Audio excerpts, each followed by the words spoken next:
So, let's set the scene for you today. Imagine the worst has just happened. Right, we're talking about a major crisis event in the Pacific. Yeah. The initial breaking news alerts have, stopped screaming. That frenetic phase where social media is just completely melting down. And now it's 24 hours later, and things have gone eerily quiet. Exactly. But here's the thing. Our sources for today's deep dive are really pointing out that silence, it's more dangerous than the noise. It is. It's the silence of calculation. Right, because the missiles have landed, maybe the cyber disruptions are hitting, your bank app is glitching, the markets are trembling, but there isn't a full-scale invasion force rolling onto a beach. Not yet. Right, not yet. And that not yet is doing a lot of heavy lifting in the research we're looking at. It really is. That not yet is arguably the most terrifying phrase in modern geopolitics, because everyone is just waiting for the other shoe to drop. Exactly. So today we are doing something a bit different for you. We aren't looking at the explosion itself, we are looking at what happens in the situation room after the dust settles. Which is where the real escalation begins. We've got a stack of research here on what military theorists call the triangle of decision. And honestly, reading through this stuff, it felt less like a military briefing and more like a psychological thriller. It really does read that way. The core idea here is that we tend to view these conflicts as binary, right? Team A versus Team B, the US versus China. Right, a simple tug of war. Exactly. But the reality, according to all these analysts, is a three-player psychological deadlock. You have Washington, you have Beijing, and you have Tokyo. The triangle. A triangle. Yeah. And they're all trapped in a room together, holding hand grenades, trying to figure out who is going to pull the pin first. Where every single move is designed to intimidate the others, but risks spiraling the whole thing completely out of control. So our mission today is to get inside the heads of the people in these three specific cities. We want to understand why, in that eerie silence, doing nothing might actually be the most dangerous move of all. And to really understand that paralysis, we have to start where the pressure is arguably the highest, Washington, D.C. Let's go there. The sources describe the atmosphere in the White House Situation Room during this phase as just suffocating. Absolutely. You've got generals, intelligence officers, political advisors. They're all staring at screens, and they are staring at three specific options. But the way I read this material, all three options sound terrible. They are terrible. That is what the analysts call the paralysis of options. Washington is essentially looking at a game theory board where literally every move has a massive downside. And we should note for you listening, we're just unpacking the analysis from these security documents here. We aren't taking any political sides. We're just looking at the stark reality of the board. Exactly. Just reporting the tactical dilemma. So let's break them down. Option one is the one we probably all expect from the movies. Immediate military deployment. The muscle move. Right. You move the carrier strike groups forward. You scramble the jets from Guam. You put the steel on the map.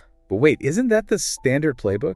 You show force to deter further aggression. Right, but why do the sources say this is so incredibly risky now? It's because of the timeline. In the past, moving a carrier took days or weeks. It was a very slow, deliberate signal. Would say, hey, we're coming, calm down. Exactly.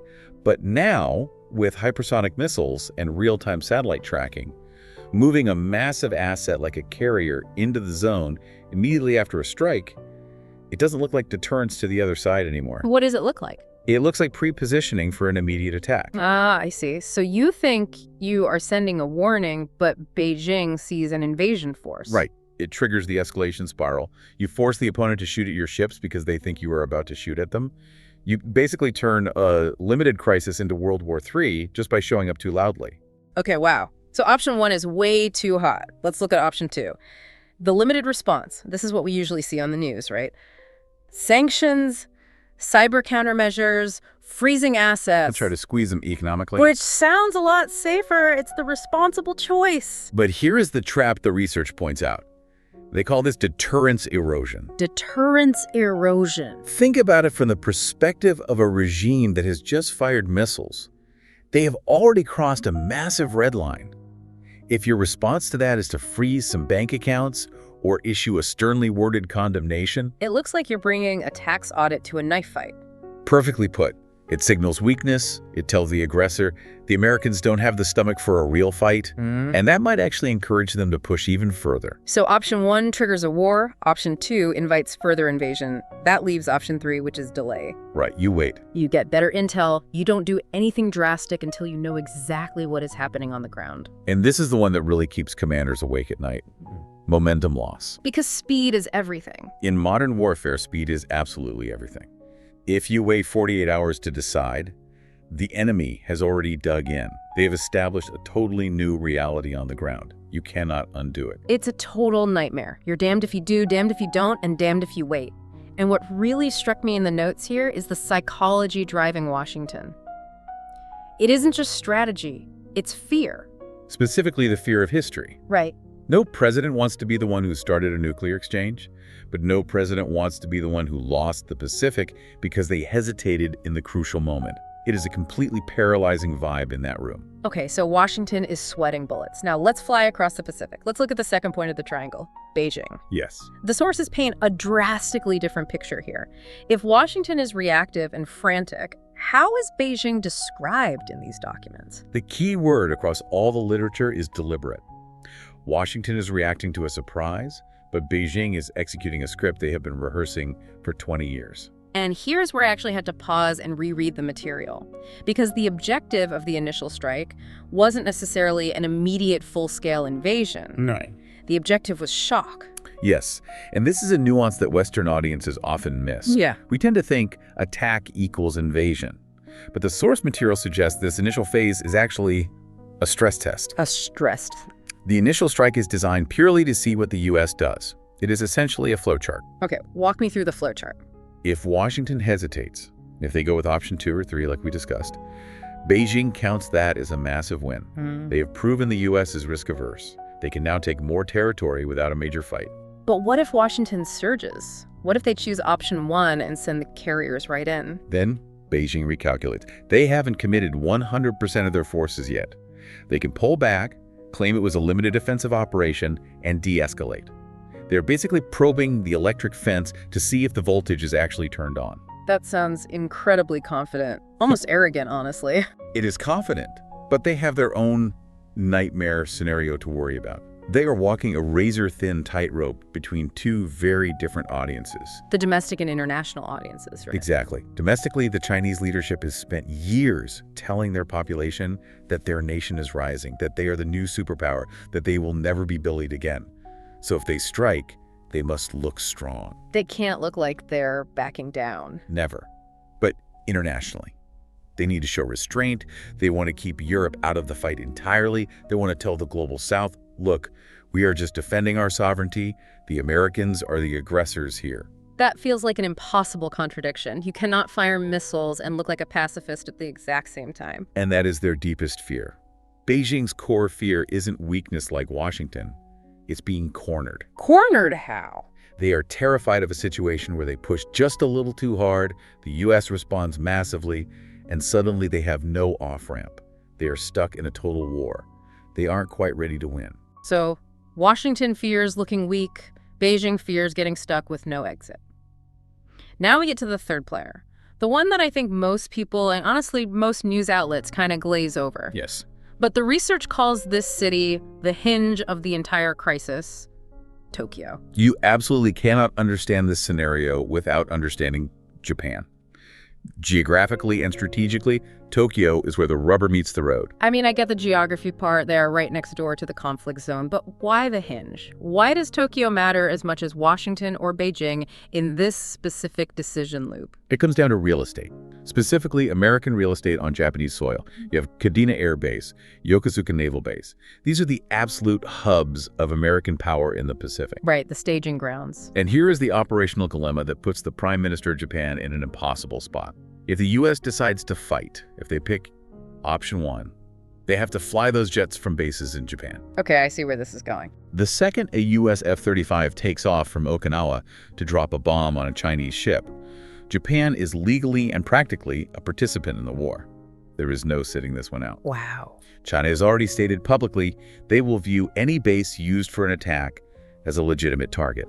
So the prime minister in Tokyo isn't just deciding whether to help a friend. He is deciding whether to let his entire country become a battlefield. Exactly. And unlike the U.S. president, the Japanese prime minister is operating under a pacifist constitution and a population that is deeply, deeply anxious about war. Right. So they face the ultimate dilemma. Choice A. Support the U.S. visibly. You stand at the podium, you commit self-defense forces, you lock shields. But then you put a giant target on Tokyo. I guarantee you get hit. But then look at choice B, ambiguity. You delay. You say, we need to consult Parliament. You refuse to let the U.S. use the bases for combat operations immediately. That sounds like suicide for the U.S.-Japan alliance. It absolutely is.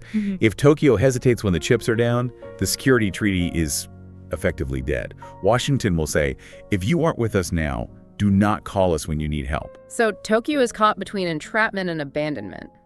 That is the classic alliance dilemma. They fear being entrapped in a U.S. war they didn't start, but they're even more terrified of being abandoned by the U.S. if they don't fight. And in this crisis, they have maybe 12 hours to make a decision that will define their country for the next century. It is just suffocating. You have these three capitals all operating on different clocks, all terrified of different ghosts. And this brings us to the most dangerous part of the document we're analyzing, the concept of the escalation ladder and just how easily it breaks. This is where the game theory meets reality.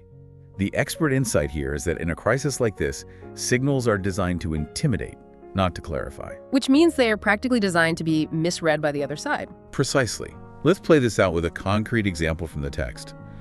Suppose Washington, trying to be firm but cautious, moves a single surveillance aircraft closer to the zone.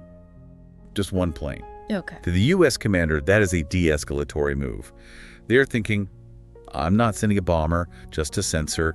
I'm keeping an eye on things. But how does Beijing see that blip on the radar? They don't see prudence. They see targeting data. They assume that plane is painting targets for a missile strike that is coming 5 minutes later. So they fire at the plane. Or they scramble their own jets to intercept it aggressively. And then Washington sees that and thinks, oh, they're ramping up for a second wave. And it just spirals from there. It's called the defensive trap. This is the structural danger of the whole triangle. Washington thinks we have to act now to defend the status quo. Right. Beijing thinks we have to secure our perimeter to defend against encirclement. And Tokyo thinks we have to mobilize to defend our islands. Everyone thinks they are the guy holding the shield, but to the other side, it looks like they are raising a sword. Yes. And the consensus in the source material is chilling. It says, no one wants war, but no one is willing to show the weakness required to stop it. That is a profound line, the weakness required to stop it. Because stopping requires de-escalating, and de-escalating looks like losing. Right. And here's where the unseen variable comes in. We've been talking about generals and maps this whole time, but there was a fourth player in the room. The people. Domestic politics. Mob, basically. In a way, yes. These leaders aren't operating in a vacuum. They're constantly checking their approval ratings and their social media feeds. So in the US, it's the 24-hour news cycle. It's a media pressure cooker. You can hear the pundits already. Why is the president hesitating? Is America over? If the administration takes 48 hours to deliberate, the media will eviscerate them for being weak. Which forces them to move faster than the intelligence might actually justify. Exactly. And in China, you mentioned nationalism earlier. It is a force of nature now. The leadership there has ridden the tiger of nationalism for a long time. If they back down after a strike, if they look like they got scared of the Americans, they risk their own internal legitimacy. The party simply cannot afford to look frail to its own people. And Japan. Pure public anxiety. You would have massive protests in the streets of Tokyo. Half the crowd calling for peace, half calling for a strong defense. The political chaos alone consumes valuable time that the leadership desperately needs to bring decisions. It really seems like these domestic pressures act as an accelerant. They just burn up the time you need for diplomacy. That is exactly what happens. The window for a phone call, the red phone between leaders, shrinks because no one wants to be the first one to pick it up and look like they are begging for peace. So let's look at where this leaves the triangle. The turning point of this whole deep dive, it seems like a domino effect where if one piece falls, the others literally have no choice. It is a grim logic chain. If Washington visibly chooses option 1, Tokyo is essentially forced to follow to save the alliance. And if Tokyo follows, Then Beijing perceives encirclement and has to escalate its rhetoric and its military posture. They cannot just let the US and Japan team up without a massive response. And if the rhetoric escalates, Then the markets plunge. And that is where the triangle of decision stops being a military problem and becomes everyone's problem. which is a perfect transition to how the sources end this analysis. They talk about moving from the shock phase to the endurance phase. Right. The first 72 hours are all about adrenaline and military posturing. But if we survive that without a nuclear launch, the crisis shifts. We leave the Situation Room and enter the economic battlefield. This is the part that really hit home for me. Because even if the missiles stop flying, the war continues in the supply chains. It has to. If force expands even slightly, it doesn't just hit a specific island. It hits the shipping lanes in the South China Sea. It hits the semiconductor fabs in Taiwan, the raw materials coming out of China. Energy routes, iPhone parts, car batteries. Everything. We focused on the military logic today, the fear of weakness, the defensive trap. But the next phase is when the cost of those decisions shows up in the price of gas, the availability of basic medicine, the stability of the dollar itself. And the provocative thought the authors leave us with to explore on our own is fascinating. When economies start to shake, political decisions often change drastically. It's very easy to be a hawk when the stock market is hitting record highs. It is very different when the lights go out, the grocery shelves are empty, and your pension fund is just evaporated. So in a weird way, the only thing that might actually stop the military escalation is the economic ruin it causes. Mutually assured economic destruction. It might be the absolute only brake pedal we have left. Well, that is definitely heavy, but it is a necessary perspective for anyone following global news. We stand at the edge of this triangle, Washington, Beijing, Tokyo, locked in a stare down where a blink looks like weakness, but a step forward looks like catastrophe. It reminds us that these aren't just abstract nations moving plastic pieces on a board. They are groups of exhausted, frightened people, driven by pride and pressure, trying to navigate a dark room full of explosives without bumping into anything. And our job is just to hope they have good night vision. That wraps up our deep dive into the triangle of decision. It's a complex web, but understanding these three perspectives, the paralysis in Washington, the calculation in Beijing, and the dilemma in Tokyo, it makes the daily headlines make a whole lot more sense. Absolutely. Next time you see a breaking news alert about a naval maneuver, don't just ask who is winning. Ask what signal are they trying to send, and how will it be misread? Thanks for listening. We will be back next time to see what happens when that economic battlefield really opens up. Stay curious and stay informed.